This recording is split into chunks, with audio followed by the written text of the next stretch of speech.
এই জ্ঞানেশ কুমার জন্মানোর আগে থেকে ভোটার লিস্টে মানুষের নাম আছে।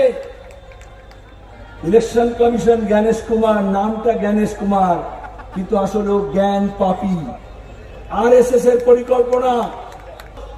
উদ্বাস্তু মানুষ, সংখ্যালঘু মানুষ, বামফ্রন্ট যখন ছিল আমরা একসঙ্গে ছিলাম, আগে কি সুন্দর দিন কাটাইতাম। তারপরে এরা এসে সব ভাগ করলো। এমনি এমনি লাল ঝান্ডা গেল না, মহান্নতে মমতা এমনি এমনি এলেন না। এই কংগ্রেস দল নিজের কাঁধ দিল 2011-তে, সেই কাঁধে ভর দিয়ে মমতা ব্যানার্জি রাইটার্সে উঠলেন, তারপরে রাইটার্সও ত্যাগ করলেন, আর তৃণমূল বিজেপিকেও ত্যাগ করলো। এখন যদি কংগ্রেসের শিক্ষা না হয় তাহলে কবে শিক্ষা হবে আমি জানি না। কারণ মমতা ব্যানার্জি যে মই ধরে গাছে ওঠেন, গাছে উঠে প্রথমে লাত মেরে সেই মইটাকে ফেলে দেন। যারা পুরনো তৃণমূল, আদি তৃণমূল, তাদের অবস্থা একই হয়েছে। কিষণজির কি অবস্থা হয়েছে দেখেননি? বলেছিল মমতাকে জেনে গেলে প্রতিনিধি হিসেবে মুখ্যমন্ত্রী দেখতে চাই, তারপরে মমতা ব্যানার্জি তাকে খুন করেছিলেন। পরিষ্কার আমি বলছি, খুন করেছিলেন। সাহস থাকলে তদন্ত করুক। তাহলে কাজের বেলায় কাজী আর কাজ পুরোলে কিষণজি, এইটা হচ্ছে তার মন্ত্র। এই জন্য আপনাদের কাছে আমি তার আবেদন জানাতে এসেছি। আমরা যারা বাঁচাতে চাইছি তারা সবাইকে এক কাট্টা করতে চাইছি। যারা ঐক্য চান তাদের সবাইকে আমরা আহ্বান জানাচ্ছি।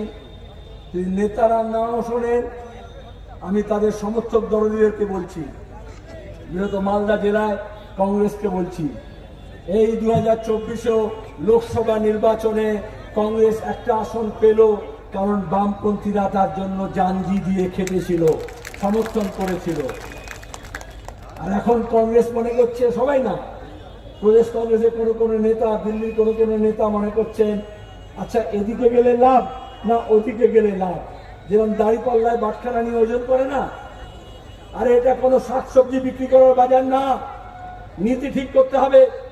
যদি বিজেপির বিরুদ্ধে থাকেন, তৃণমূলের বিরুদ্ধে থাকেন, কারণ বাংলাকে যদি বাঁচাতে হয় তাহলে বিজেপি তৃণমূল উভয়ের বিরুদ্ধে লড়তে হবে।